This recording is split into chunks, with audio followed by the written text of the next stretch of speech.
Buenas tardes, compañeros. De los derechos de las personas con discapacidad. Por favor, tal vez me puede confirmar si me escuchan bien. Sí, Gwen, ¿se le escucha bien? ¿Se escucha, Gwen? Ok, perfecto, gracias. Continuamos. Organizada por el Departamento de Primaria. Por favor, se le solicita apagar micrófonos y cámaras durante la charla. Al finalizar la exposición del tema, por parte de la compañera tendremos un espacio para consultas. Entonces, si tenemos alguna consulta por ahí la podremos realizar sin ningún problema.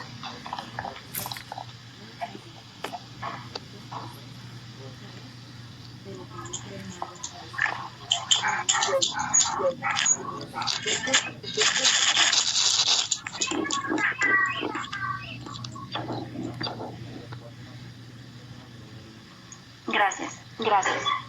Vamos a dar una pequeña reflexión con el siguiente video. Incluso en tus peores días,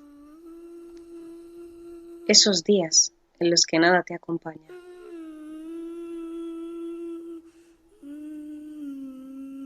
Incluso en esos momentos hay un rayo de luz.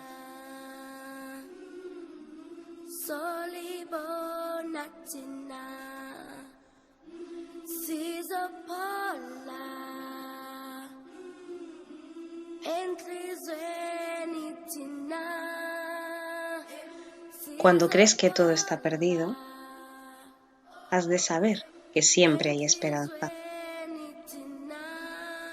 Esta mañana, además, ni el tiempo te acompaña. Pero nada de eso importa, porque cuando te diriges a tu aula, ellos ya están allí. El primero de la fila ya está esperando a que llegues y corre hacia ti, deseando abrazar.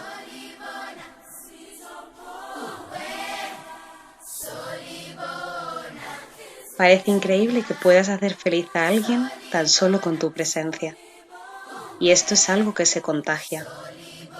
Ya no importa que tu día empezara gris, gracias a ellos saldrá el sol.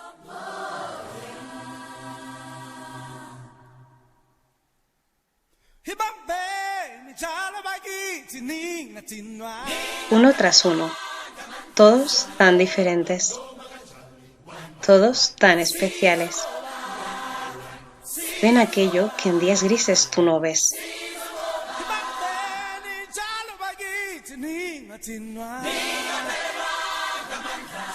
Y entonces sucede. Es de esas veces en las que no necesitas decir ni una palabra para que ellos ya estén en marcha. Es esa conexión tan especial maestro-alumnos lo que hace que pongan toda su disposición a la más mínima señal. Es eso lo que provoca que levanten tu ánimo sin necesidad siquiera de hablar.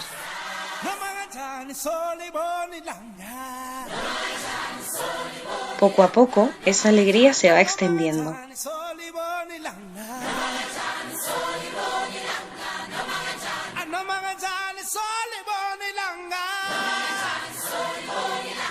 Es una alegría que no para de crecer.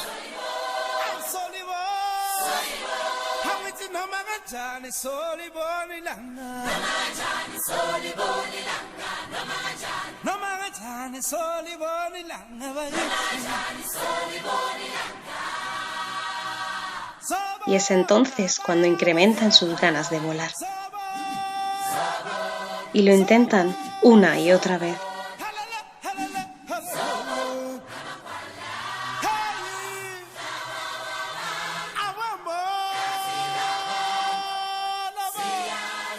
Sin miedo a la caída y siempre con una sonrisa.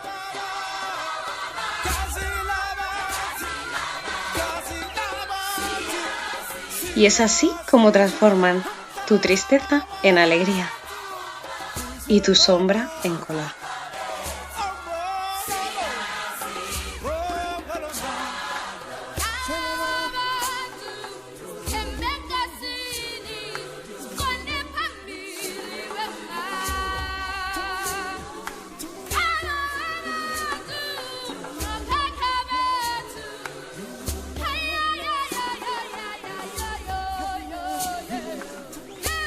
y aprenden a ayudarse a unos a otros, sin necesidad de mediar una palabra.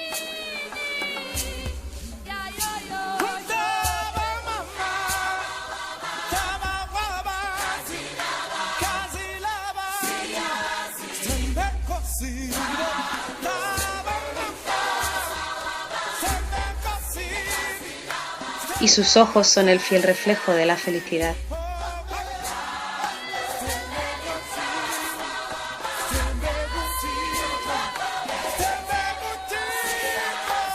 Hoy tú, tan solo con tu presencia, has logrado que vuelen.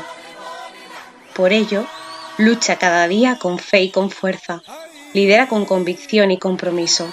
Cree en ti, cree en tus alumnos, cree en el cambio que es posible. Busca las oportunidades, porque uno no merece una oportunidad si no es capaz de luchar para que otros también la tengan. A eso se le llama educación, y esa educación transforma. No una charla, pero sí una persona puede ayudar a cambiar tu vida, y tú puedes cambiar una vida. Tú eres el cambio. Seguidamente vamos a realizar la oración a cargo de la compañera Adriana. Bien, buenas tardes. Saludos a todas y a todos.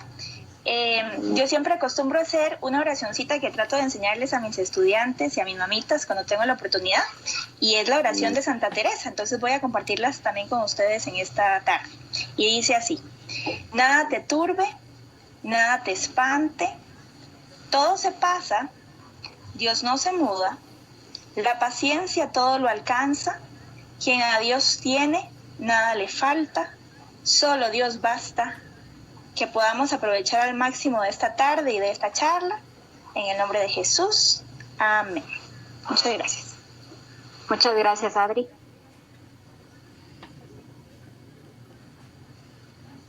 Antes de iniciar, vamos a ver un pequeño video de los estudiantes celebrando la semana desde sus casas.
Ahora sí, vamos a dar inicio a la charla con el tema Conociendo la discapacidad visual, a cargo de la compañera, la licenciada Vivian Hernández Arias. Vivian es licenciada en educación con énfasis en educación de la persona con discapacidad múltiple de la Universidad de Costa Rica. Además es licenciada en educación especial con énfasis en educación de la persona con discapacidad visual. Es además coautora de la colección Visionautas, guía para potenciar la funcionalidad visual de la población infantil con baja visión. Y desde el 2016 y hasta la actualidad labora en el Ministerio de Educación Pública. Vivi, es un gusto tenerla por acá. Va a ser de muy grande provecho, así que los dejo con los compañeros. Voy a quitar mi pantalla.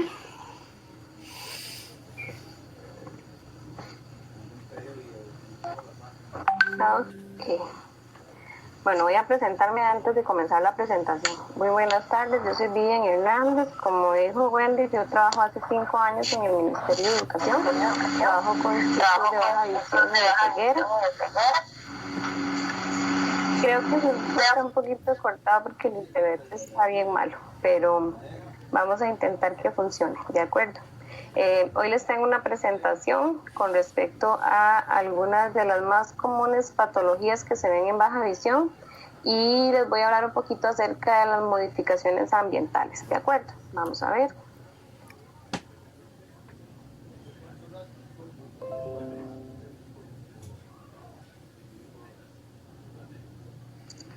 Me confirman por favor si pueden ver la presentación.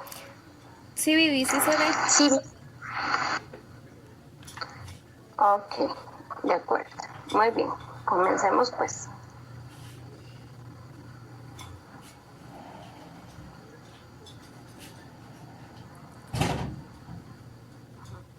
Muy bien, lo primero que quiero que conozcamos es exactamente qué es la discapacidad visual.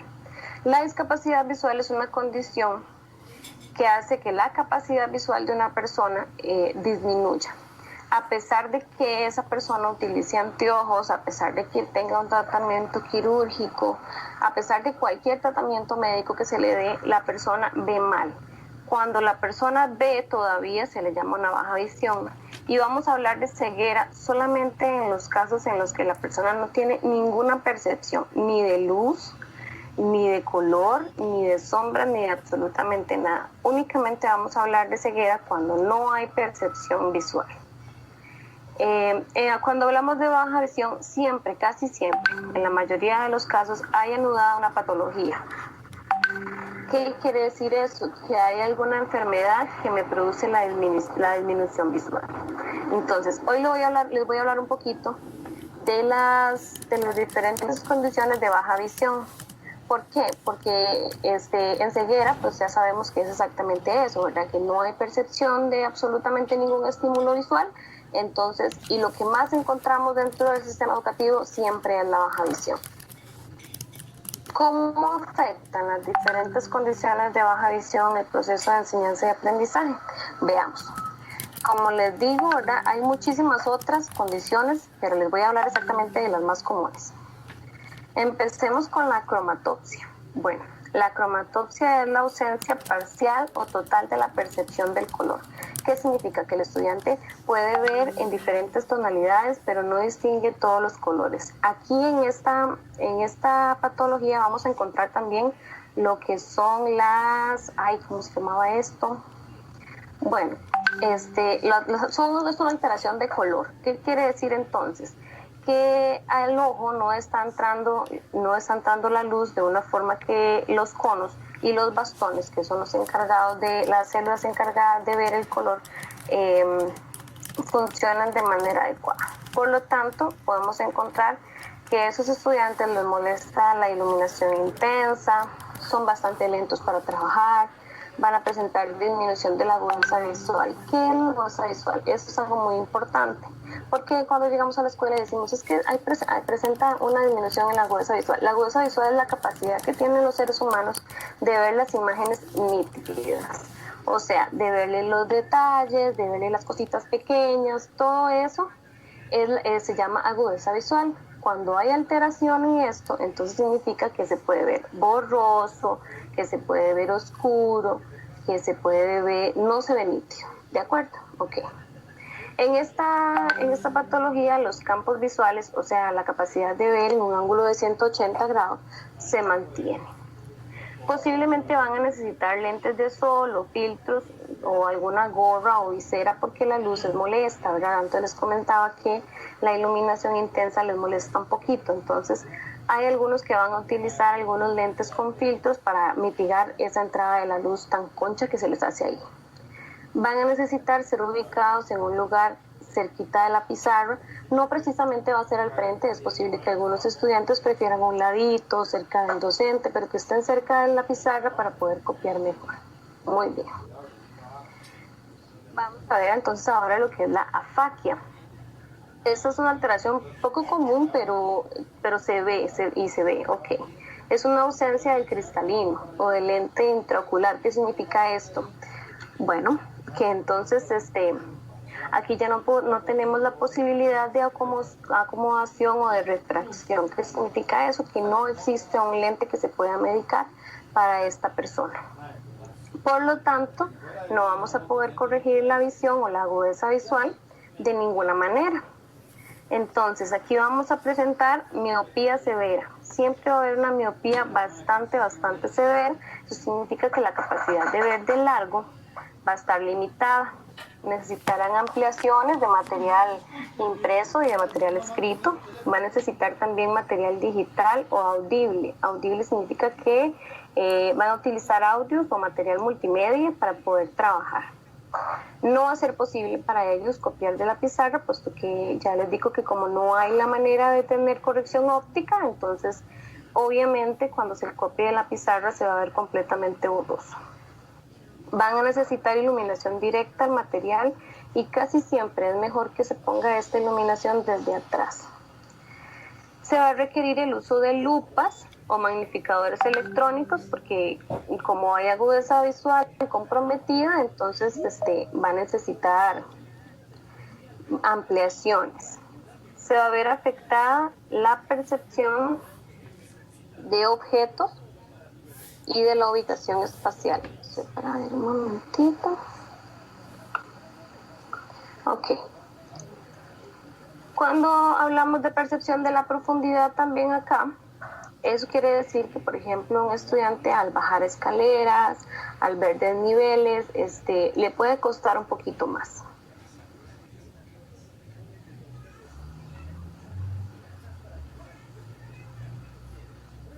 ¿Qué pasa? Ok. El albinismo.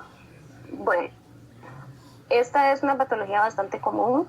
De hecho, creo que es la patología que más se ve en el sistema educativo. Y es muy fácil de identificar porque es sumamente visible. Son los chiquillos que son machitos, los que le decimos machitos. ¿Qué pasa cuando hay albinismo? Bueno, hay una falta de melanina que produce la pigmentación en los ojos, en la piel y en el cabello, ¿verdad? Entonces, al no haber color en el iris, la luz entra más directamente al ojo. Por eso hay baja visión. Los ojillos casi siempre se van a ver o casi blancos, o rojos, o muy grises. Entonces, hay agudeza visual reducida también, hay una alta sensibilidad a la luz, por lo mismo, por lo que les digo que se presenta una entrada de luz directa al ojo, por eso entonces va a haber una sensibilidad a la luz bastante molesta para ellos. Casi siempre hay movimientos involuntarios en los ojos, les es difícil y cansado ver de cerca, o sea que presentan cansancio visual muy constante. Me pasa, tengo algunos estudiantes albinos y ellos requieren descanso bastante constante, digamos, hay ratos en los que el periodo de concentración y el cansancio visual se da mucho. Entonces, ya los chiquillos necesitan como, ¡ay, niña, es que me duelen los ojitos! Entonces ya uno les da un tiempito. Vamos a ver. Suelen preferir iluminación normal y reducida. A diferencia de la mayoría de las patologías visuales que prefieren bastante luz porque les es más fácil ver las cosas, los chiquillos con albinismo siempre prefieren un poquito más oscuro por esta molestia visual que se presenta hacia la luz. Pueden trabajar con material impreso siempre que tengan lentes con la corrección óptica adecuada.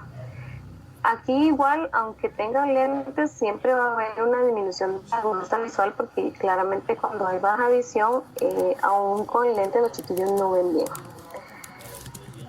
Tenemos que evitar siempre los reflejos en la pizarra con ellos, porque al presentarse un reflejo para copiar, entonces se les hace complicado porque ya pierden el trazo del pilot que la niña va escribiendo o de la tiza, valga la redundancia. Vamos también a intentar aquí alejarlos un poquito de la fuente de luz, alejarlos de las ventanas, alejarlos de los bombillos que están fluorescentes en el techo. Vamos a evitar trabajos prolongados expuestos a la luz del sol. Que vamos a intentar, por ejemplo, que un día en educación física, que esté muy soleado, trabaja un ratito, no todo el rato, porque si no el cansancio visual va a ser muy severo, muy golpeado para los ojitos de ellos, y entonces llega un momento en el que se cansan tanto que se pueden llegar a dormir. Pueden presentar baja autoestima. Les comento también que al ser una discapacidad tan visible, hay algunos chiquillos crueles que les molestan, entonces puede presentarse baja autoestima también. Necesitarán gorros o viseras para evitar la luz directa. Esto casi siempre va a ser cuando salen a los recreos, cuando van a educación física, si hay un acto cívico al aire libre o en el salón comunal, no sé, o en el salón de la escuela, dependiendo de la infraestructura de cada institución. Y prefieren los lugares siempre con sombra. La mayoría de los chicos buscan debajo de un árbol o en un kiosco, prefieren quedarse casi siempre dentro del aula. La ambliopía. La ambliopía, al igual que el estrabismo, es una desviación en el ojo, pero a diferencia del estrabismo, que se puede corregir con una operación, la ambliopía es el que le llamamos ojillo perezoso, que se queda ahí y no se mueve más. Se va a quedar, ya sea que se queda de manera convergente al lado de la parte nasal o que se sale hacia el ladito, hacia el lateral del rostro, ¿verdad? Y se queda ahí y no se mueve. A diferencia del estrabismo, que tiene un cierto movimiento, la ambliopía no. Es una posición que adopta el ojo y ahí se queda. Entonces, a veces lo que hacemos es hacer un parche en el ojo que está bueno, digámoslo así, en el ojito que no está afectado, para que el ojito que es perezoso decida volver a trabajar. Entonces, por un buen tiempo va a andar ese parche y no es que lo use todo el día, sino que tal vez lo usa por diferentes lapsos de tiempo, se lo quita, se lo pone, se lo quita, se lo pone. ¿Qué va a pasar con ellos? Bueno, perciben dónde están los objetos, es un poco difícil, puesto que al tener el ojito ahí en una misma posición es más difícil hacer un seguimiento visual. Van a necesitar siempre corrección óptica con lentes. Es necesario organizar el ambiente sin cambiarlo, porque aquí cuando empezamos a mover las sillas de un lado a otro y posicionamos, yo sé que a veces dentro de las aulas regulares, para las que trabajamos en aulas regulares, las compañeras tienden a mover el grupo por una cuestión de conducta o este tipo de cosas, ¿verdad? O por trabajos en equipo y todo, pero a veces hay que tratar de no mover tanto el ambiente porque entonces los chiquillos se pueden confundir. ¿Qué vamos a hacer cuando realmente necesitamos mover el ambiente? Hay que informarle cuáles fueron los cambios que hicimos. Le va a ser difícil también percibir desniveles en el suelo al caminar. La percepción de objetos en tercera dimensión es compleja. Percibir lo oscuro de lo claro, o sea, cuando hay una sombra, es una habilidad que es complicada para ellos. Pueden presentar también baja autoestima porque al utilizar un parche en la carita, también los chicos suelen ser crueles y se burlan, o a ellos por natural cosa propia les da un tanto de vergüenza. Pueden presentar vértigo. Vértigo es como un desequilibrio, ¿verdad? Cuando hacen actividades que implican movimiento. También que usar un parche en el ojito es un poquito más complicado moverse. El astigmatismo es una de las más comunes patologías que vamos a encontrar dentro del sistema regular y lo padecemos casi todo el mundo, ¿verdad? De hecho que yo lo tengo. Y es un problema de refracción. El astigmatismo es una condición que causa la visión borrosa debido a la forma irregular de la córnea. ¿Eso qué quiere decir? Que la córnea tiene una curvatura que es diferente.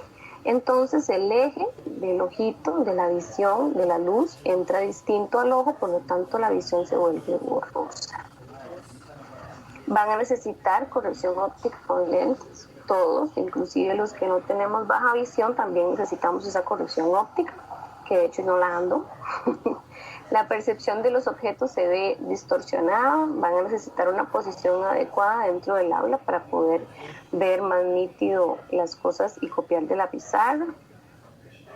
Y el material que nosotros como educadores proporcionemos siempre tiene que ser nítido y sin exceso de detalles. ¿A qué me refiero con esto? Que debemos evitar ponerle esa hojita con ese montón de dibujitos o el dibujito que tiene muchísimas cositas, sino tratar de que sea algo meramente concreto. La catarata también es una de las patologías más comunes que se presenta en el sistema educativo y se produce también en la gente mayor, pero en los chiquitillos casi siempre se da cuando es congénita. Y es una opacidad del ojo en el cristalino, el cual normalmente es claro y transparente y se vuelve opaco, se empieza a opacar. Entonces comienza a verse como cuando una ventana se pone muy fría en un día muy helado y se empieza a opacar. Así probablemente ven los chicos. Entonces van a presentar visión borrosa, hay movimiento involuntario en los ojos, pueden presentar también estrabismo, una sensibilidad a la luz. Es posible que haya limitaciones en el campo visual periférico, puesto que dependiendo en qué parte del ojito haya mayor opacidad, entonces puede ser que el campo visual periférico esté también afectado. ¿Qué tenemos que hacer con ellos? Bueno, vamos a evitar un poco el reflejo directo a los ojos. ¿Qué quiere decir eso? Bueno, que tal vez en la pizarra hay luz que entra por la ventana y pega a veces en los ojillos. A veces prendemos una luz de pronto y eso les molesta mucho. Requiere cirugía y control médico para evitar que se siga desarrollando y se produzca un glaucoma a largo plazo, ¿verdad? Hay veces que suceden malas praxis y que definitivamente ya esa catarata no puede ser otra vez operada. Entonces, la cataratilla queda ahí y ya no es corregible. Tengo un estudiante que le pasó. Se requiere controlar la intensidad de la luz y que sea directa al material, no a los ojos ni a la carita del estudiante, sino al material. Los lentes a veces funcionan, no siempre, a veces se utilizan más para ponerles un filtro y modular un poquito la entrada de la luz. Siempre van a ser muy lentos al trabajar, puesto que la agudeza visual es bastante comprometida. Requieren que el material sea impreso y no fotocopiado.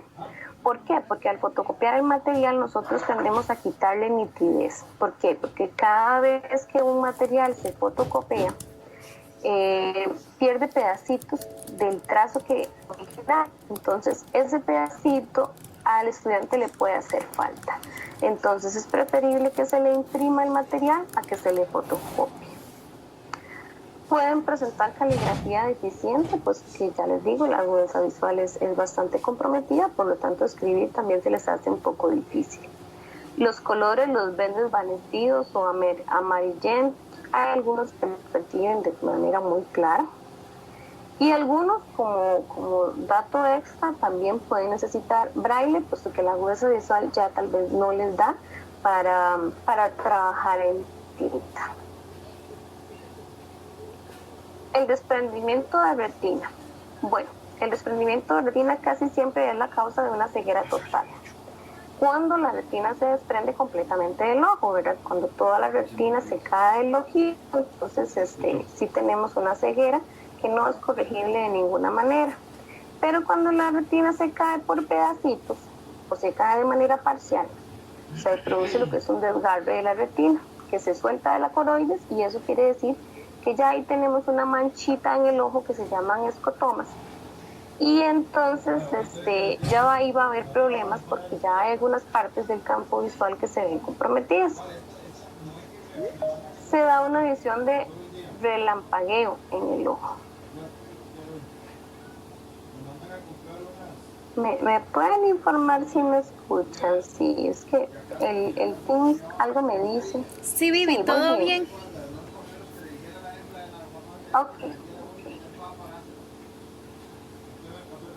Ok.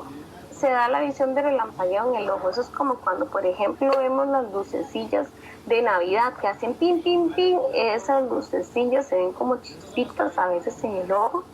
Puede producir a veces dolor también. Y como les digo, hay alteraciones en el campo visual porque hay partes de la retina que ya no perciben. Entonces se pueden, como dependiendo del nivel de alteración que haya sido, ¿verdad? Entonces puede que se vea una parte completamente negra y otra parte que todavía se pueda ver, ¿verdad? Pero dependiendo, casi siempre son como pedacitos lo que se caen, dependiendo, ¿verdad?, de cuánto de la retina se cayó. Si el estudiante ve manchas, si la retina se desprende por partes, es lo que les digo, ¿ok? Tienden a ver cosas pequeñas cuando no lo son. La nitidez de las cosas no es perfecta. Requieren de iluminación intensa. Aquí sí van a requerir de iluminación bastante fuerte. Se debe evitar movimientos fuertes. ¿Por qué? Porque, bueno, la retina comúnmente lo que nos han dicho siempre es que se va a caer cuando se tiene que caer.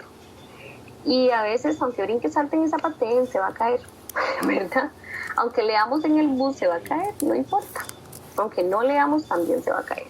Pero cuando los chiquitillos tienen un desprendimiento parcial, los doctores casi siempre recomiendan que no realicen demasiada actividad física, porque puede ser que el pedacito de retina que aún les quedó también se caiga. Entonces, lo ideal es que eviten movimientos bastante fuertes y que se mantengan un poquito más calmados.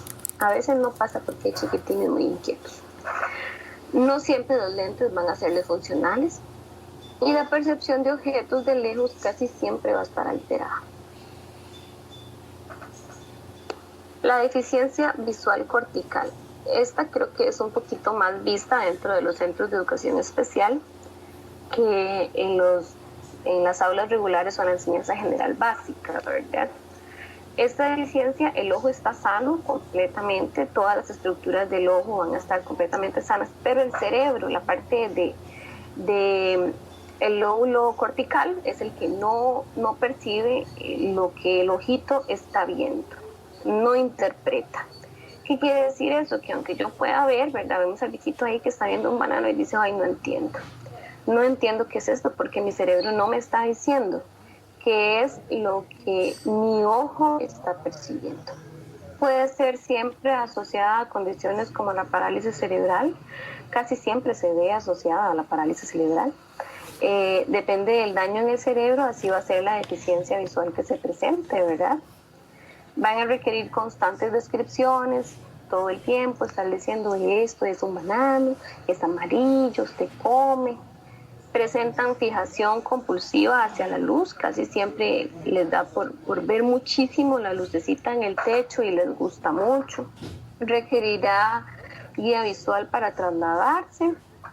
El material debe tener alto contraste. ¿A qué me refiero con esto? Bueno, que tiene que haber una combinación entre el color y el fondo de los objetos que utilicemos. Si yo voy a poner, por ejemplo, un cubo de color rojo, voy a intentar que el fondo del que lo ponga o la superficie sobre el que lo ponga el estudiante sea blanca o sea negra, en donde mi objeto resalte.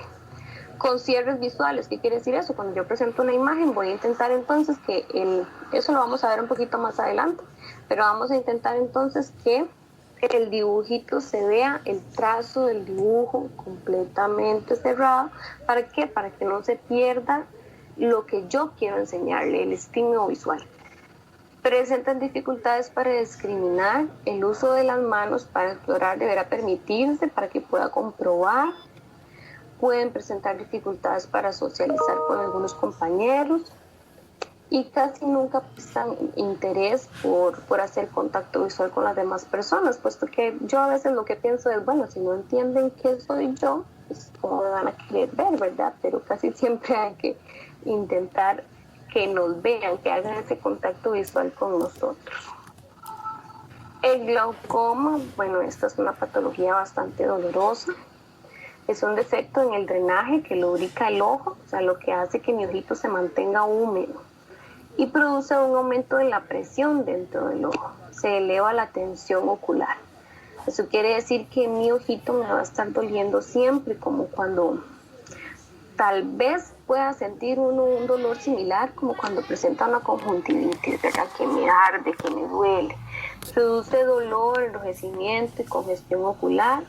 Siempre van a necesitar el tratamiento con gotas y bastante supervisión médica, por supuesto que es una enfermedad que va en progreso. Eso quiere decir que cada vez se va poniendo peor el asunto, ¿verdad? Se ven las pupilas casi siempre dilatadas, eso quiere decir que se abren un poquitito más, y siempre las vemos de una forma chiquitita, pues la vamos a ver un poquito más grande. Se ven los objetos borrosos con el resto visual que podrán utilizar, ¿verdad? Presentan campo visual. Sí, ¿qué quiere decir eso? Que yo aquí voy a tener una visión tubular, como cuando agarramos un tubito del papel higiénico o de las toallas de cocina, cerramos un ojito y vemos por ahí, más o menos así vamos a ver. Solo vamos a utilizar la visión central para ver. ¿Por qué? Porque como el campo visual periférico se va cerrando poco a poco, es como que si yo viera por ese tubo, ¿verdad? En este caso, en lugar de hacer las cosas más grandes, voy a intentar hacerlas más pequeñas. ¿Por qué? Porque yo necesito que el estímulo visual se vea por ese huequito por donde el estudiante está viendo. No siempre sucede que en baja visión tengamos que hacer las cosas más grandes.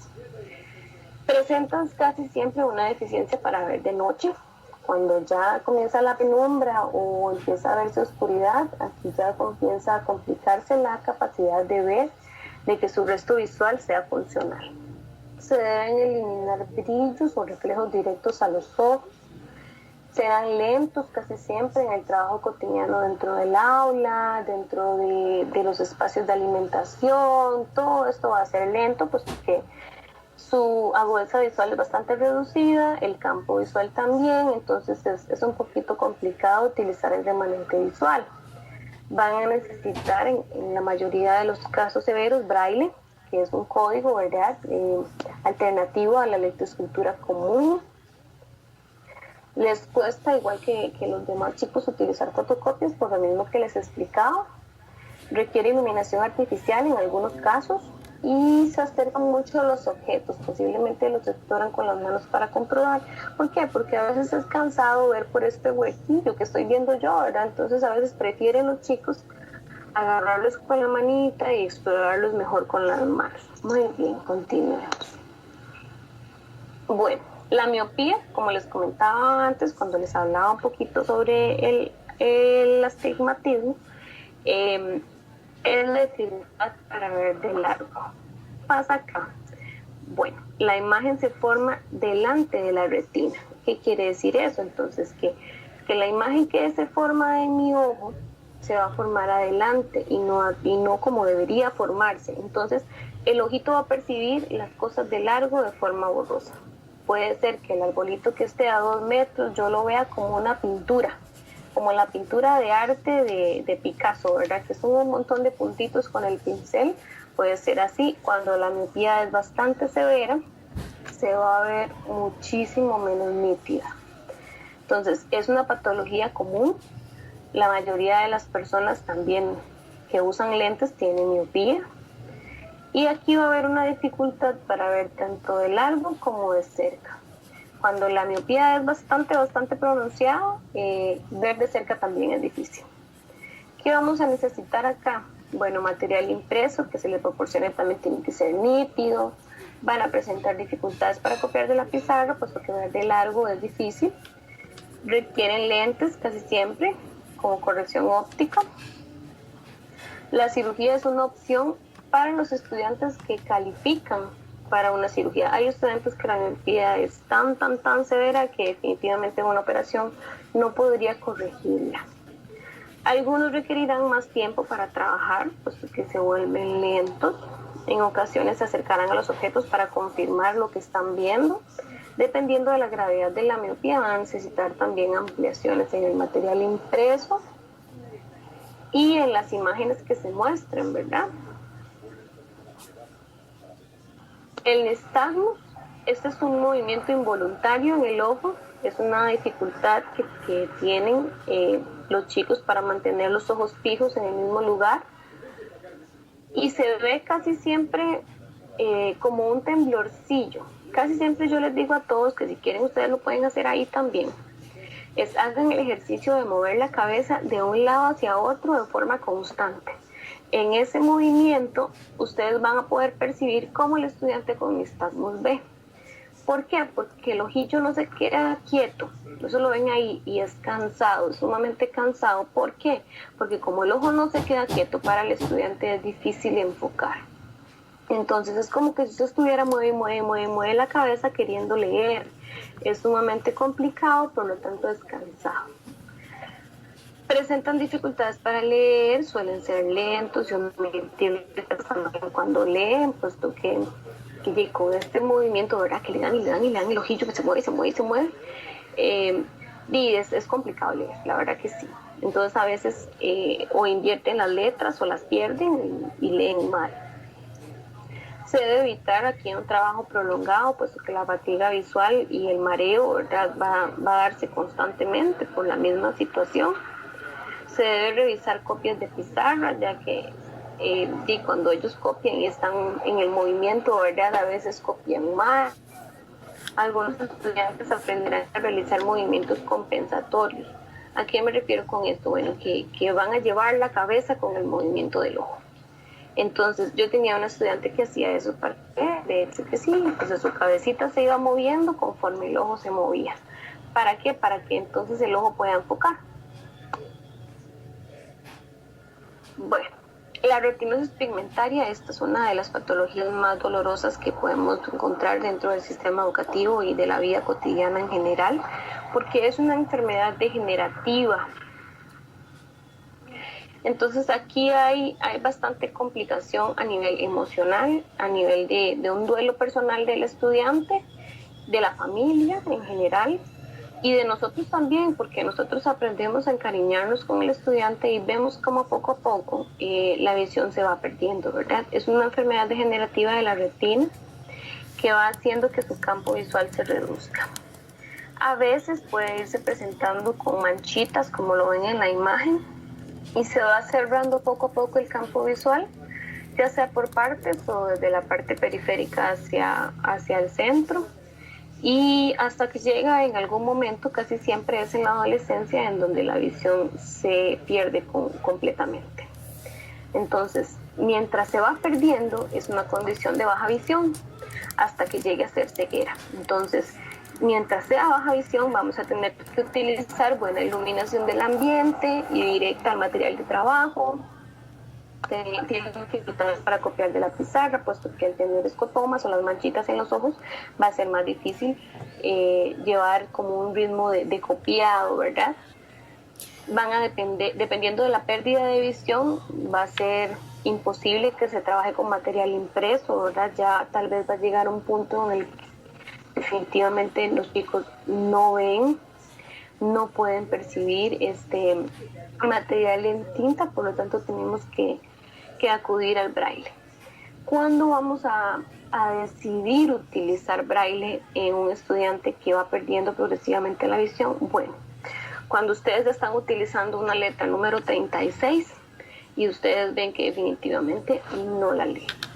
Entonces, aquí ya decimos, bueno, ya aumentar la magnificación de una letra 36 a una 38 ya se va a complicar bastante, puesto que leer dentro de ese parámetro de tamaño en una hoja común es bastante ineficiente, puesto que ya van a verse muy pocas palabras en esa hoja. Entonces ya lo mejor aquí va a ser recurrir al braille, que lo ideal es que lo vaya, pienso yo, ¿verdad? Mi opinión personal y profesional mía es que lo vayan aprendiendo de manera simultánea.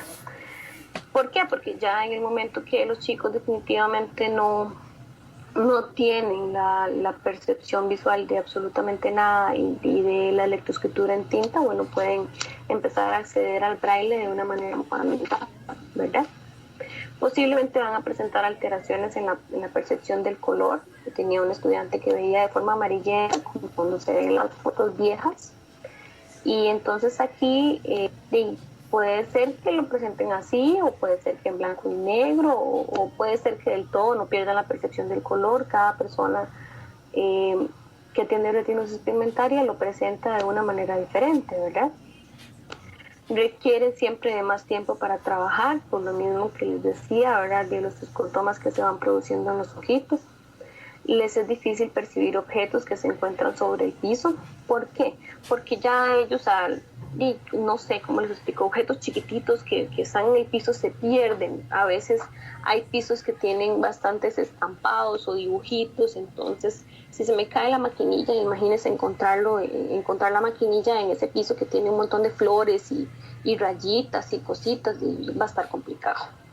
Cuando no conocen el entorno, los objetos pueden chocar con los objetos estáticos, por lo que a veces es más fácil guiar al estudiante antes de que pase por donde queremos que pase, ¿verdad? A veces las conserjes ponen una maceta nueva en el corredor que Juancito no conocía y ¡pum!, se la llevó, porque él no puede ver que la macetilla está ahí, entonces de ahí chocamos, ¿verdad? Entonces lo ideal siempre es que cuando se vaya a colocar algún objeto, ya sea estático o de movimiento, no sé, siempre debemos informar al estudiante que se va a colocar ahí. ¿Por qué? Porque si es su ruta de desplazamiento común, no la tiene identificada, entonces ¡pum!, va a chocar, y dependiendo del tamaño del objeto que tenga delante, pues puede producirse algún accidente, ¿verdad? Los lugares amplios y abiertos y nuevos les van a producir bastante inseguridad, puesto que es más fácil para un estudiante sentirse seguro en un ambiente que conoce, que transita comúnmente, a uno en el que nunca han ido, ¿verdad? Entonces lo ideal es que tengan una guía humana. Por lo general van a requerir materiales adaptados con algunas texturas o de alto relieve o con contrastes bastante pronunciados para trabajar en las diferentes asignaturas. Durante la noche, casi siempre en la penumbra es la transición entre el día y la noche, van a presentar bastante complicación visual, o sea, ya ahí van a necesitar el bastón como guía. Y es posible que necesiten amplificadores o algunos programas accesibles para acceder a los ordenadores o dispositivos digitales. En este caso podemos observar aquí los lectores de pantalla, los magnificadores electrónicos, las grabadoras de voz que pueden utilizar también para grabar un texto que se tenga que leer, por ejemplo, redes sociales, que casi siempre es un montón de historia. Este tipo de adaptaciones o de ayudas técnicas son muy útiles. Ok, continuemos. La toxoplasmosis, aunque no lo crean, es bastante común. La toxoplasmosis es una infección producida por una bacteria de toxoplasmosis que la madre transmite al feto durante la gestación. Esto es lo que llamamos un citomegalovirus. ¿Qué sucede eso? Bueno, que el virus va a transmitirse al feto y entonces este virus le encanta la retina y entonces se va directamente a comérsela, ¿verdad? Es bastante hambriento de retina. Y se va y se come la retina y casi siempre se come la mácula, que la mácula es la parte de la retina que nos permite a nosotros ver detalles, ver las líneas que tiene un dibujito, ver los puntitos, la mariposita chiquitita, todo ese montón de cositas y detalles que nosotros podemos percibir, lo percibe la mácula. Y cuando esta bactericilla del toxoplasmosis se le come pedacitos, aquí va a ser complicado para los chicos leer, por ejemplo, el proceso de lectoescritura va a ser más difícil, puesto que a veces tal vez una A se le comió el pedacito de arriba y ahora aparece una U. Entonces, vamos a ver, aquí van a requerir ayudas ópticas como lentes, lupas, lámparas. Tienen problemas en la percepción de detalles, como les digo, para ver cosas pequeñas. La visión de lejos es funcional. ¿Por qué? Porque casi siempre cuando se come la mácula lo que nos permite son los detalles, ¿verdad? Entonces el resto de la retina puede percibir todos los objetos que están de largo. A veces está también comprometida la visión lejana. Presentan anudados a las dificultades de visión, dificultades intelectuales y conductuales. Requieren de mediación para el cuidado de la retina, porque existe la posibilidad de que se continúe desprendiéndose después del nacimiento, o sea que aún haya un poquillo de virillos ahí, entonces que todavía se siga comiendo un poquillo la retina, perdón, o que del todo la retina por sí solilla quedó un poquillo débil y se siga cayendo. Entonces ahí tiene que seguir tomando algún tipo de medicación o teniendo bastante supervisión médica. Van a necesitar también iluminación artificial en la mesa de trabajo. Se debe considerar aumentar el tamaño del material gráfico, o sea, de los dibujos y de las letras. Por lo mismo, ¿verdad? Porque se pierde un poquillo la visión del detalle. Entonces, no es ni tanto porque haya una disminución en la agudeza visual, sino porque los detalles que son chiquititos son más difíciles de percibir. Entonces, a veces la ampliación es más para que el estudiante pueda ver en macro y no tanto por la disminución de la agudeza visual. La hipoplasia del nervio óptico, esta es una de las patologías más comunes. En realidad yo le llamaría condición, puesto que no es progresiva. Es una falta del desarrollo del nervio óptico durante el embarazo. Yo a veces lo explico de esta manera. Yo creo que es como cuando yo tengo un tele y conecto ese tele con un cable al enchufle, ¿verdad? Que el enchufe en este caso sería el cerebro. Entonces, ese cablecito que tiene el televisor se jode, no se forma bien o se descarapela, le digo yo, ¿verdad? Así. Entonces, ahí va a haber una complicación para que la información que pasa de la retina hacia el nervio óptico que la lleva al cerebro llegue de manera correcta hacia el cortical, ¿verdad? Y que lo lea. Ok, entonces aquí es una condición que no sigue, no aumenta, no empeora de ninguna manera y puede ocurrir también anulado a otras patologías visuales.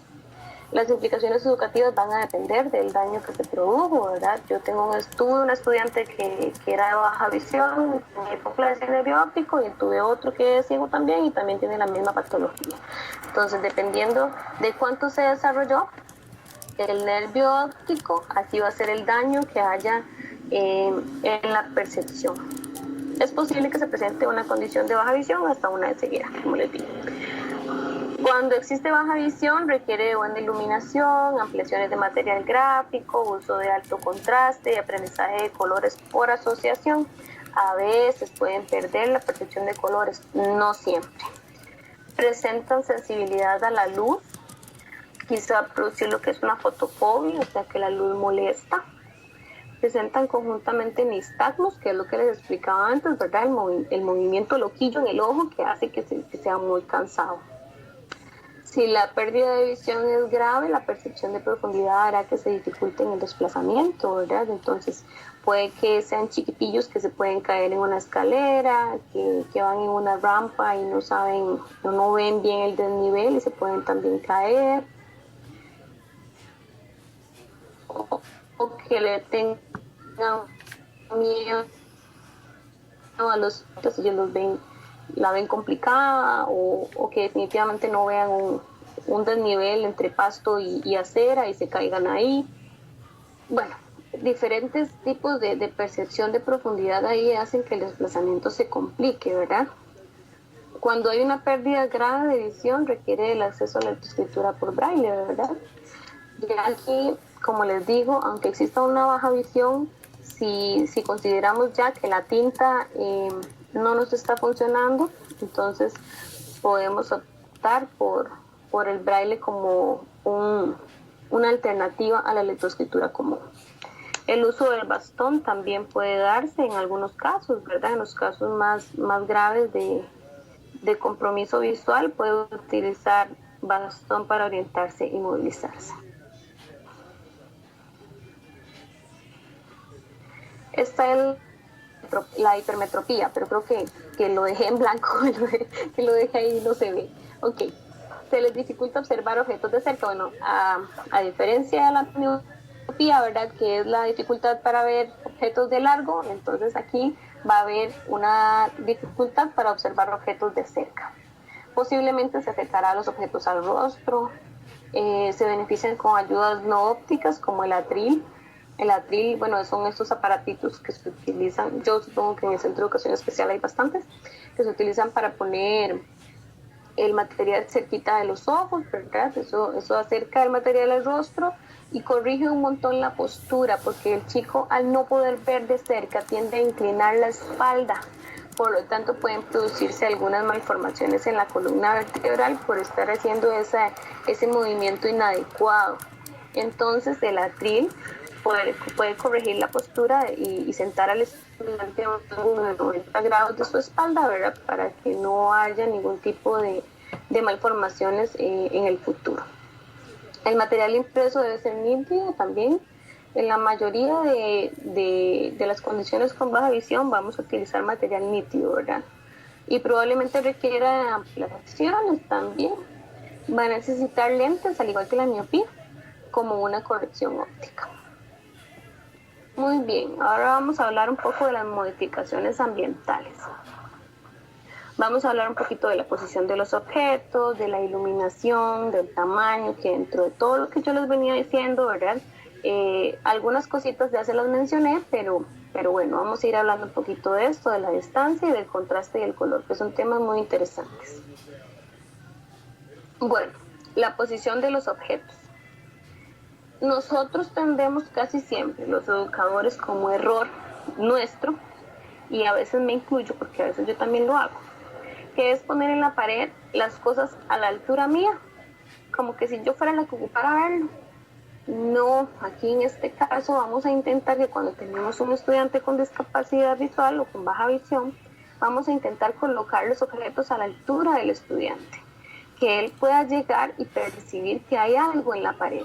¿Por qué? Porque si yo lo coloco a mi altura, y probablemente los demás chiquillos que tienen una visión normal lo pueden ver. Pero ¿cómo se va a dar cuenta mi estudiante con baja visión que hay algo en la pared que él necesita ver? El material en la mesa de trabajo. Siempre, bueno, con el uso de atriles, a veces que se utilizan, ¿verdad? No siempre, pero a veces se puede utilizar el atril. Lo voy a poner cerquita del rostro y al alcance de las manos. ¿Por qué al alcance de las manos? Porque comúnmente el estudiante con baja visión lo va a agarrar, lo va a tocar, lo va a explorar y yo debo permitírselo. ¿Por qué? Porque a veces decimos, no vuelque tal cosa, déjelo ahí en la mesa, no lo agarre. Bueno, pero el estudiante lo necesita, entonces sí, agárrelo, sí, muévalo, sí, póngalo como quiera, sí, vuélquelo para leerlo, si así usted lo ve mejor, no importa. Siempre va a ser prioridad la opinión del estudiante. ¿A qué me refiero con esto? Que si el estudiante me dice, yo lo veo a esta distancia, ahí lo dejamos. Aunque a nosotros nos parezca absurdo, aunque yo diga, ay, jamás, ¿cómo lo va a ver ahí? Ahí lo ve bien y ahí lo tenemos que dejar. ¿Por qué? Porque es el estudiante el que está viendo, no son mis ojos, son los del estudiante, ¿verdad? Entonces, si el estudiante me dice, no, niña, así lo veo bien, así lo va bien, lo ve bien, así lo dejamos. ¿Por qué? Porque a veces decimos, bueno, lo voy a posicionar aquí y yo digo, aquí porque aquí ve mejor. ¿Cómo sé? ¿Cómo sé yo que ahí ve mejor? Mejor voy y le digo, fulanito, desde aquí puedes ver tal cosa, desde donde estoy mostrándote esto, ¿lo estás viendo? Sí, bueno, entonces le tomo la opinión siempre al estudiante. Ya les digo que un atril, ¿verdad?, puede ser de mucha ayuda para acercar los objetos al rostro, para que lo tengan más cerca, y ya les digo que también para corregir la postura del estudiante. La iluminación, bueno, esta es una de las adaptaciones ambientales más importantes en los chicos con baja visión, y aquí también, al igual que la posición de objetos, creo que es muy importante preguntar al estudiante la opinión con respecto a la iluminación que le estoy proporcionando. Es importante considerar la procedencia de la luz. Entonces, a veces los estudiantes prefieren que la ponga al frente, porque tal vez para ellos es más fácil que se ilumine el material, pero a veces dicen, no, yo mejor la prefiero como aquí atrásito, porque es como más rica la luz ahí atrás, no me estorba tanto. Casi siempre los chiquillos con albinismo la prefieren desde atrás también, por lo mismo, por la molestia de la luz directa, ¿verdad? Porque cuando se presenta la luz directa al material, pues inevitablemente a veces también se presenta directa a los ojos. También es importante aquí moderar la intensidad de la luz. ¿A qué me refiero con la intensidad de la luz? Bueno, qué tan fuerte es la luz. Si es la luz amarilla, si es algo tenue o si es una blanca, qué tan incandescente es. Esa lucecita también aquí tenemos que ver qué tanto le molesta al estudiante o qué tanto le gusta al estudiante. Ven aquí que no siempre vamos a utilizar la luz amarilla o la luz blanca. También podemos utilizar bombillitos rojos, bombillitos azules, dependiendo de lo que al estudiante le guste. Yo tengo uno que le gusta la luz azul y así ve bien, y así ve cómodo y trabaja cómodo. Entonces, aquí ya les digo que también es parte de cómo voy preguntando al estudiante qué es lo que le gusta o con qué se siente cómodo para trabajar. Bueno, con los chiquillos que tal vez no tenemos ahí como la comunicación, podemos probar, ¿verdad? Entonces utilizamos diferentes intensidades de luz y vamos viendo qué tanto le molesta o qué tanto la va aceptando o se siente cómodo con esa luz. Entonces vamos probando, ¿verdad? Podemos probar diferentes colores de luz, podemos probar diferentes intensidades para poder identificar entonces cuál es la que al estudiante le favorece. De acuerdo con la condición visual del estudiante, la luz va a ser blanca, amarilla, azul, como les digo, ¿verdad? Casi siempre la luz blanca favorece un poquito más cuando el estudiante presenta intolerancia a la luz, lo que llamamos fotofobia. Controlar los reflejos de la luz sobre los estímulos visuales. Bueno, esto es lo que les digo, ¿verdad? A veces entra un solazo, más que todo aquí en Guapiles y en Sarapiquí. Bueno, yo vivo en Sarapiquí, que esas unos solazos riquísimos y se raja aquel sol divino, ¿verdad? Y por la ventana entra aquel solazo enorme y está pegando en la mesa del estudiante.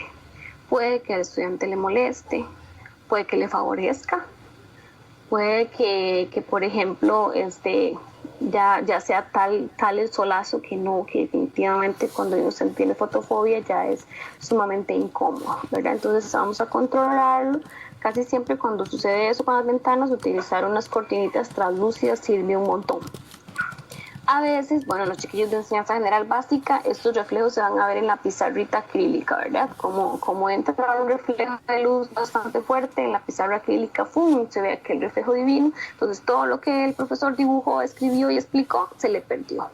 Entonces a veces es mejor explicar con la luz apagada, no pasa nada. Si estamos de día y podemos ver la luz apagada, todos podemos ver y el estudiante también, y luego la aprendemos, no pasa nada. Pero esos reflejillos de la luz tenemos que cuidarlos para procurar que el estudiante tenga el acceso a la información. Una fuente de luz en la pizarra o en los tableros de comunicación también pueden ayudar. No va a ser una fuente de luz sumamente intensa, ¿verdad? Tenemos que poner una fuentecita de luz que sea chiquitita en los tableros de comunicación, pues no lo vamos a encandilar, ¿verdad? Entonces, algo pequeñito, podemos ponerlo ahí como para que el pictograma o las imágenes que estoy mostrando, el objeto en general, concreto que estoy mostrando, se vea de una forma más nítida, se vea más bonito para el estudiante y lo pueda percibir mejor.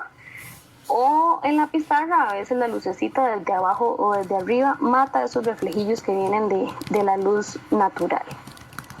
Las lupas con luz, en el caso de los estudiantes que utilizan lectoescritura en tinta, favorece un montón a la nitidez del material y a que de paso se amplíe, ¿verdad?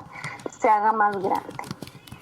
Las sombras también van a ser tomadas en consideración. Bueno, a veces tenemos una sombra ahí que yo misma con el cuerpo estoy produciendo al explicarle a un estudiante, por ejemplo, y a veces ni siquiera nos damos cuenta, porque la sombra es tan invisible, tan natural, digámoslo así, que a veces decimos, mira, le estoy haciendo una sombra y no me estoy dando cuenta que el estudiante ya perdió toda la información que yo le estaba explicando porque yo misma estoy produciendo esa sombra, por ejemplo, o hay algún otro objeto que se la produce, ¿verdad? Entonces el estudiante pierde la información que yo le estoy mostrando. Aquí también, cuando hablamos de sombras, vamos a trabajar un poquito los ambientes exteriores, ¿verdad? Porque las sombras se producen, los techos producen sombra, entonces a veces esa sombra hace que tal vez algo que el estudiante está viendo desde la gradería se pierda en el escenario, por ejemplo, o que voy caminando y le dicen, uy, Juancito, vea, pero se lo estoy enseñando desde la parte en donde hay una sombra del techo y pues no la vio, ¿verdad? Entonces lo ideal es que el estudiante, tenga la posibilidad de verlo más de cerca, de que se lo acerquen, de que él pueda observar el estímulo visual más en sus manitas, y cerquita de su rostro, en donde él diga, bueno, ahora sí ya lo puedo ver bien.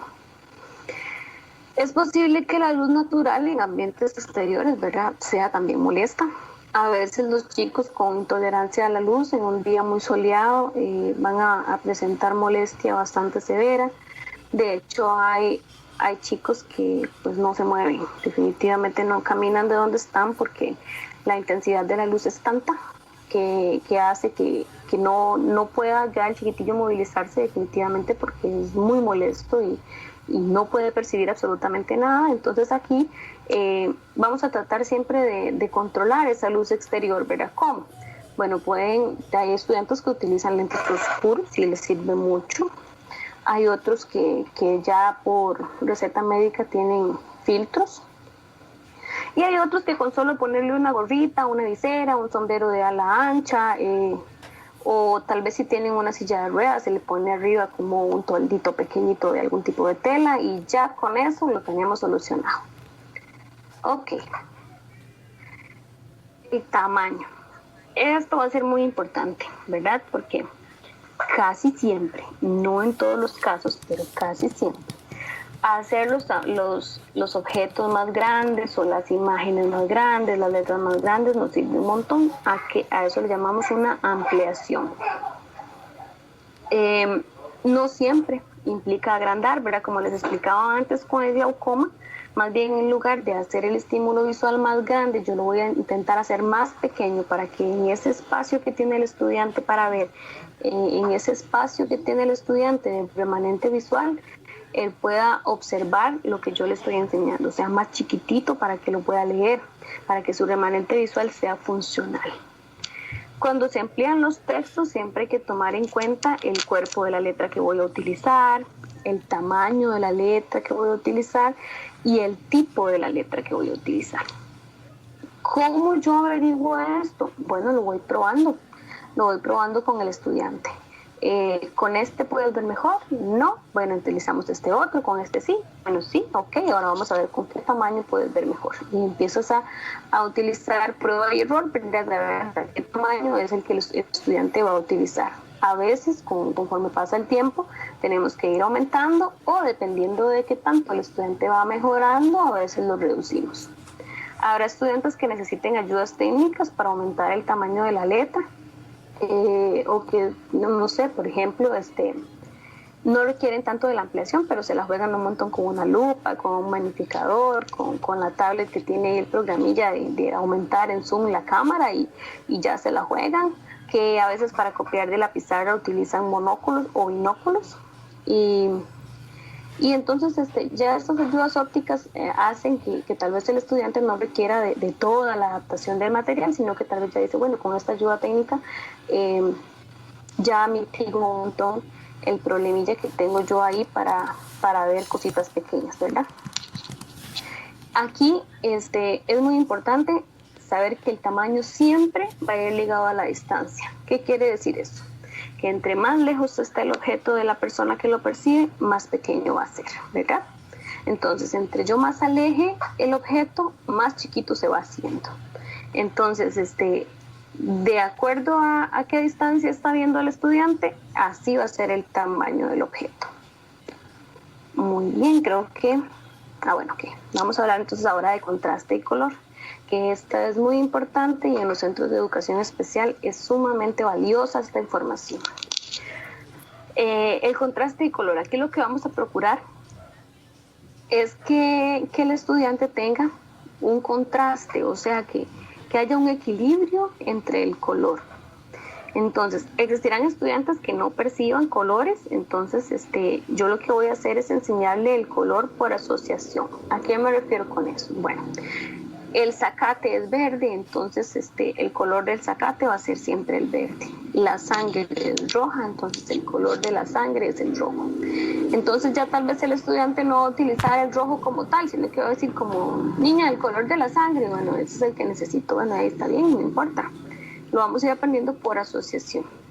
Se dará énfasis a enseñar los colores casi siempre. Cuando hay alguna percepción inadecuada de los colores, lo ideal es enseñar los básicos, ¿verdad? Porque aquí es más fácil hacer contrastes con los colores básicos que con el resto de colores más claritos, ¿verdad? Porque entonces a veces si yo combino un rosado con el blanco, pues definitivamente no se va a ver nada.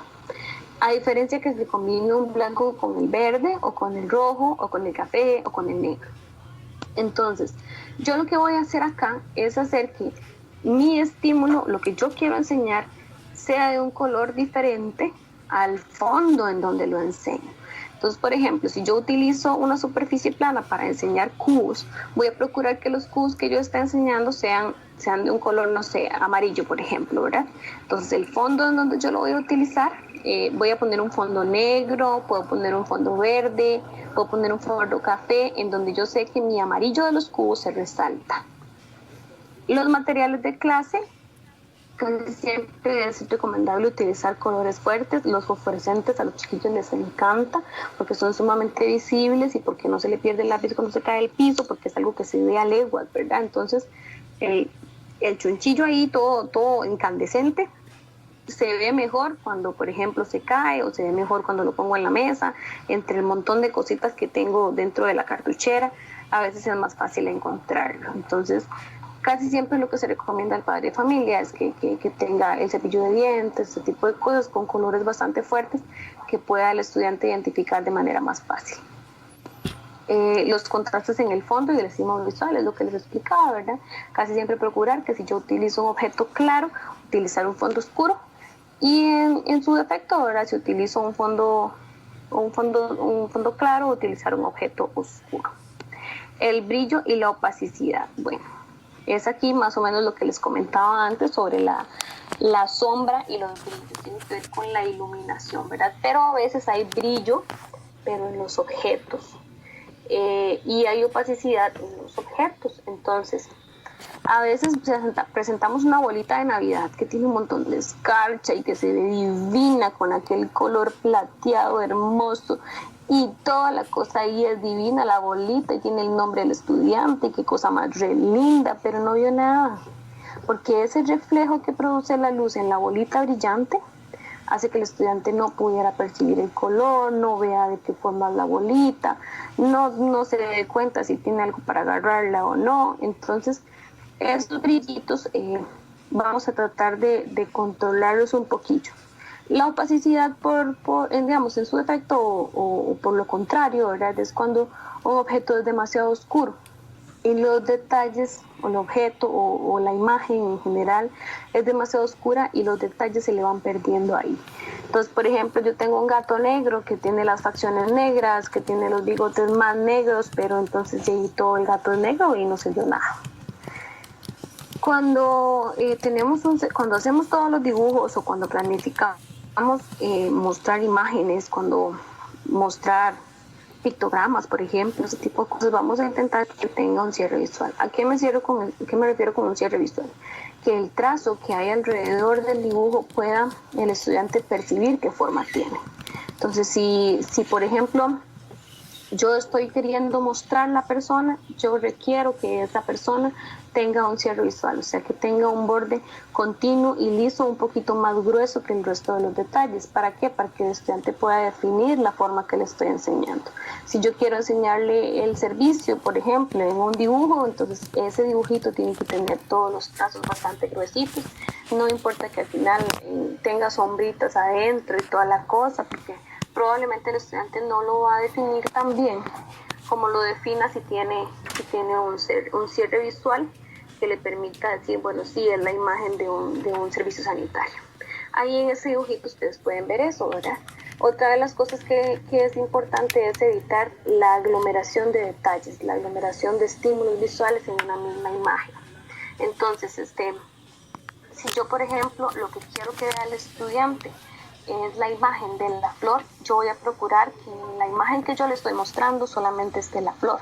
¿Por qué? Porque si yo le presento la flor y el árbol y la casita y la montaña, bueno, se ve muy linda, muy hermoso, pero ya hay un montón de distractores que hacen que el seguimiento visual, que la percepción, que la fijación visual del estudiante se pierda.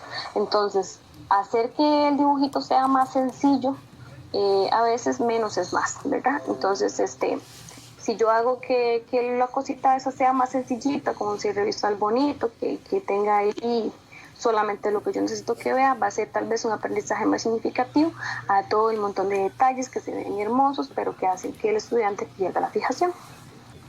Y bueno, chicas, yo creo que, o chicos, no sé si hay caballeros, yo creo que por ahora esta sería mi participación. Si tienen alguna pregunta, estoy a disposición de ustedes. Muchísimas gracias, Vi. Compañeros, ¿alguna duda, algún comentario?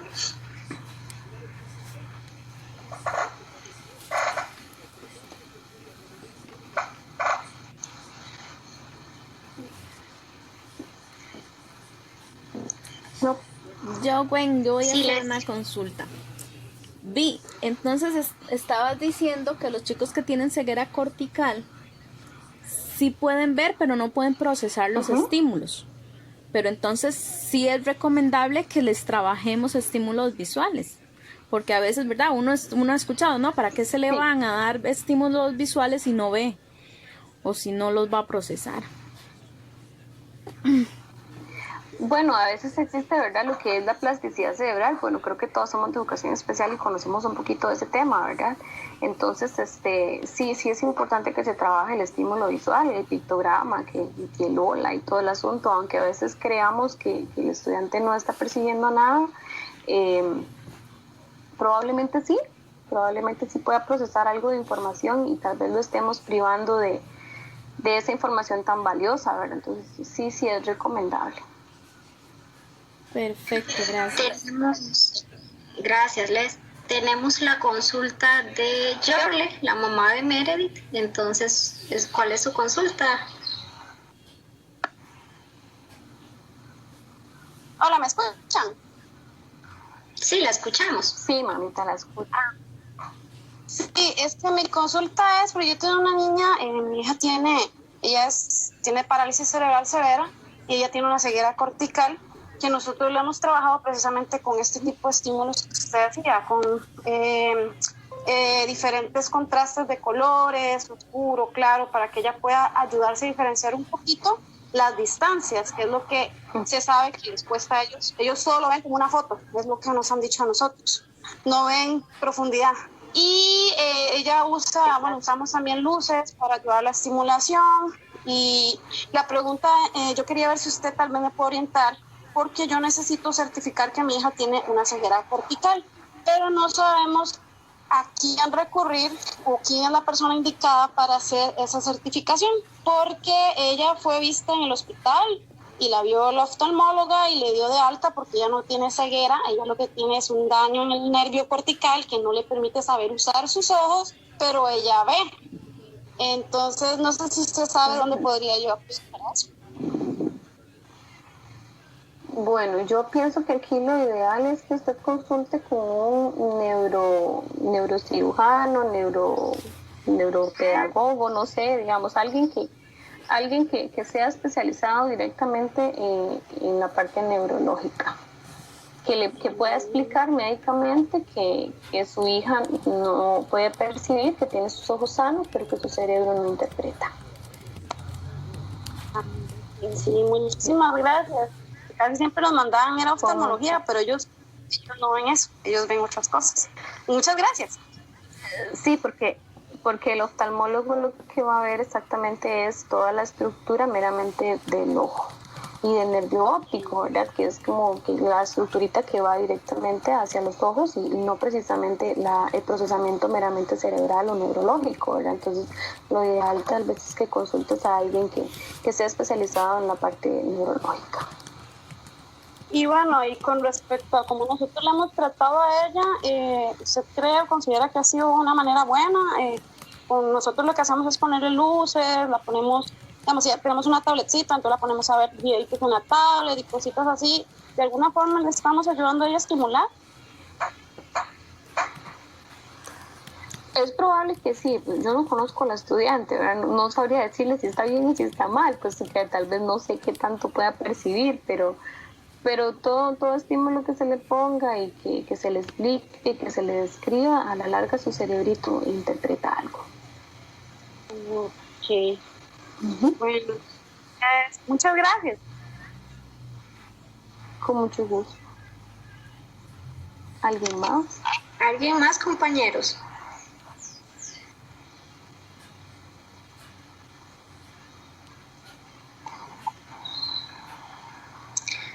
Vi, tal vez, por lo que usted mencionaba de la plasticidad cerebral, y sí, como dice la mamá de Mere, yo tengo 2 estudiantes con una condición de daño en el nervio óptico, porque así lo dice el diagnóstico. Sin embargo, con la experiencia y el trabajo de aula, uno logra evidenciar de que sí hay respuesta a movimientos, a sombra, a luz, a acercamiento de algún tipo. Claro, no es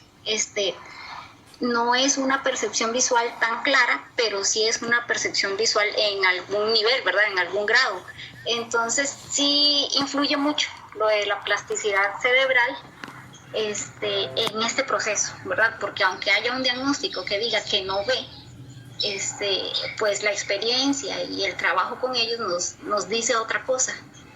Por eso de ahí la dificultad, de ahí la dificultad de saber cuándo sí de alguna forma seguir estimulando y cuándo no, porque hay total ausencia de visión. Sí, a veces los diagnósticos nos dicen, bueno, hay ceguera total, ¿verdad? Casi siempre cuando nos dicen que hay una ceguera legal significa que hay algún resto visual, pero que el resto visual no es funcional. ¿Qué quiere decir eso? Bueno, que la disminución de la agudeza visual es bastante severa, por lo tanto el funcionamiento visual no va a ser el adecuado, ¿verdad? Pero ya le digo que tal vez utilizando estímulos visuales, que ella pueda ir, ella o él, no sé qué es, no sé, como percibiendo cosas, con solo el hecho de que tal vez a veces nos vuelva a ver, ya tenemos un logro bastante significativo, ¿verdad? Porque a veces vemos que el estudiante tal vez está perdido no sé, yo como viendo hacia no sé a dónde, ¿verdad? Entonces decimos, bueno, es que no nos está viendo, es que no nos está escuchando, pero tal vez ese chispazo de que yo diga, bueno, por lo menos me vio, al menos me vio, y eso quiere decir que me escuchó, que me prestó atención, que algo captó, ¿verdad? Que su cerebrito algo despertó cuando me volvió a ver siquiera. Entonces, eso es un logro significativo que nosotras en educación especial pues siempre decimos, bueno, nos vio, y todo el mundo dice como, ay, se la vio, ay, ¿y qué que la viera? Y uno dice como, pero me vio, y es algo que no hacía, me vio. Y eso es importante, puesto que ya ahí en ese momento yo puedo decir, bueno, tal vez tiene alguna intención comunicativa, puede ser, alguna comprensión de algo. Entonces, el contacto visual es muy importante. Sí, correcto, se vuelve muy importante. Sí, el compañero Leito, adelante. Muy bien, buenas tardes a todas. Creo, bueno, y si hay alguien por ahí, otro masculino. No, vea, lo mío es fácil. Agradecer a Vivian y Elena por la participación, muy bonito. Mucha información que nos va a servir el día de mañana pues para abordar a uno de los chicos que nos lleguen al centro de educación especial o en otro lugar. Un poco como para compartir la experiencia mía propiamente en educación física. Yo lo que hago con los chicos o las chicas con baja visión o situaciones más profundas es que hago narrativas. Yo les trato de narrar un poco la historia de lo que vamos a hacer, de la ejecución del movimiento. Entonces, siempre trato de hacer un ejemplo del movimiento. inclusive tomar la mano de, por ahí está la mamá de Meredith, que hemos trabajado bastante con Meredith. Entonces ellos ahorita, los padres de Meredith, son las manos de nosotros. Nosotros en la parte de la clase a distancia le decimos, ok, vamos a tomar la mano de Meredith, vamos a abrir la mano de Meredith y vamos a tomar el objeto y a golpear el objeto con la mano. Entonces los chicos les hacemos la narrativa para que ellos puedan vivenciar la ejecución del movimiento, y uno observa que hay una respuesta de los chicos, uno observa que hay un poco de felicidad en el rostro, y uno dice, ok, puede ser que sí, puede ser que no, pero nosotros no podemos privarnos de vivir todo eso, de que los chicos vivan el momento y vivan la situación especial de la clase, ¿cierto? Entonces, agradecido con la producción de hoy, con las profesoras y con la participación de Vivian. Muchas gracias. Con mucho gusto. Leo, tal vez ahí, vos mencionaste que utilizas el movimiento. Si la estudiante tiene la posibilidad, no sé cómo es ella o él, una de las opciones buenas que yo doy en educación física es que ponga al estudiante sobre sus pies. Cerca de, digamos, usted se posiciona detrás del estudiante, usted lo posiciona en sus pies, como cuando uno hace marcha, ¿verdad? Y entonces realizo el movimiento con él. ¿Para qué? Para que toda mi propia percepción como estudiante capte qué es lo que yo estoy haciendo, ¿verdad? Entonces, si usted también posiciona algo en las manos del estudiante, no le digamos es un objeto, digámosle exactamente la nomenclatura del objeto que estoy poniendo en sus manos. Es una bola, es redonda, tiene color tal, aunque no la pueda percibir, tiene color tal, tiene tal textura, es suavecita, es dura, es tal cosa. Toda esa información es muy importante. ¿Alguien más? Muchas gracias por ese consejo. Con mucho gusto. ¿Alguien más, compañeros? Bueno, por mientras vi, muchísimas gracias. El Centro de Educación Especial y el Departamento de Primaria está muy agradecido por su participación, por brindarnos su conocimiento, experiencia y su tiempo, ¿verdad? Yo sé que por las carreras de la semana y todos estamos organizando y estamos carrereados, pero muchísimas gracias. Sí, estoy segura que en algún momento de nuestra experiencia como docentes la información que nos brindó pues va a ser de gran ayuda. Entonces, muchísimas gracias. De mi parte, espero que ojalá que la información que les di les ayude. Creo que en general hay otro montón de cosas que aprender, ¿verdad? Yo también sigo en el aprendizaje, pero por ahora yo estoy muy contenta de compartir también con compañeras que hace un montón de tiempo que no veía y que no escuchaba. Entonces, también me da mucho placer saber que pude tal vez colaborar con un centro educativo que en mi formación también colaboró conmigo, ¿verdad? Entonces, con mucho gusto, y fue un placer estar con todos ustedes. Ojalá que la información les haya servido muchísimo. Muchas gracias por la invitación. No, a usted, con muchísimo gusto y nuevamente muchísimas gracias. Igual nos alegramos pues las que ya la conocemos pues de verla y de tener esta oportunidad de compartir un ratito después de tantos años. Bueno, entonces listo, compañeros. Esto sería todo. Muchas gracias por la asistencia y nos vemos mañana. Gracias, Wendycita. Pura vida. Bueno. Feliz. Gracias, Wen. Gracias, Vivi. Bueno, bonito fin de semana. Bueno, con mucho gusto. Chao. Chao. Gracias, muy amable. Con mucho gusto, chao.